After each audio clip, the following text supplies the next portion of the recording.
कितीही राजकारणामध्ये कटुता आली तरी मर्यादा न सोडणं हा जो काही त्यांचा स्वभाव आहे तो स्वभाव, आणि माणसाकडून चुका ह्या होतच असतात, देवाकडून होतात तर माणसाकडून होणार नाही.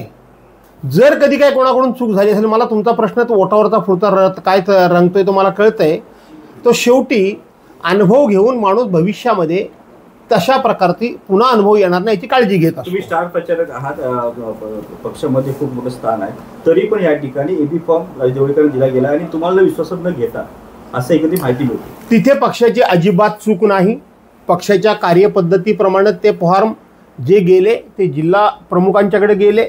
या शिवसेनेच्या कामाच्या पद्धतीमध्ये एक उत्तर रत्नागिरी जिल्हाध्यक्ष आणि दक्षिण रत्नागिरी जिल्हाध्यक्ष असे 2 जिल्हाध्यक्ष आहेत.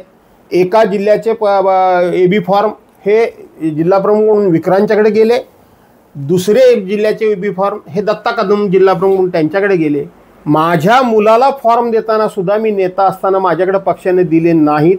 त्यामुळं इथं मला डावललं गेलं त्याचा अर्थ नाही, तर पक्षाच्या शिस्तीप्रमाणे ते जिल्हा प्रमुखांच्याकडे गेले. पक्षाची शिस्त जरी असली तरी सुद्धा भास्कर जाधव हे महाराष्ट्राचे नेते म्हणून ओळखले जातात किंवा मग सर्वश्रुत आहेत. शिवसेना या पक्षानं शिवसेना पक्षानं नेता म्हणून तुम्हाला जाहीर केलं, काहीतरी विचार पण नेता जाहीर केलेला आहे.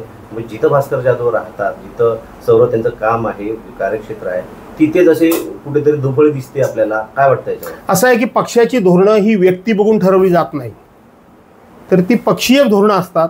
त्या पक्षीय धोरणाप्रमाणे ते एबी फॉर्म ज्यांच्याकडे गेले ते बरोबर आहेत. माझे आमदार वेगळे एखादं मगाशी म्हणाले की विनायक राऊतांना ते भेटले होते पण त्यांनी रिस्पॉन्स दिला नाही. एखादी ते असंही म्हणाले की आमदार भास्कर जाधव त्या ठिकाणी दिसून आले नाही, रिस्पॉन्स दिला. याच्यामध्ये विनायक राऊत दिसून येतात, विनायक राऊत दिसून येतात का? असं प्रकार जो घडलेला आहे एबी फॉर्म देण्यामध्ये जो प्रकार घडला आहे त्याच्यामध्ये कुठे विनायक राऊत दिसून येतात का तुम्हाला? मला वाटत नाही की विनायक राऊतांनी अशी काही चूक केली असेल असं मला वाटत नाही.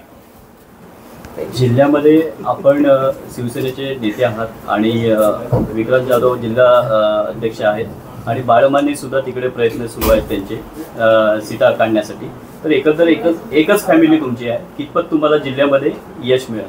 असं आहे की रत्नागिरीमध्ये बाळमाने, चिपळूणमध्ये मी, ही फक्त आमचीच फॅमिली आहे की या कोकणामध्ये अन्य कुठल्या फॅमिली आहेत? एकाच पक्षाची आहे सर. हां, म्हणजे हा चांगला योग आहे. हा म्हणजे हा चांगला योग आहे, कितपत यश मिळेल तुम्हाला? म्हणजे हा योगायोग चांगला आहे की आम्ही पुरी फॅमिली एकाच पक्षाबरोबर आहोत.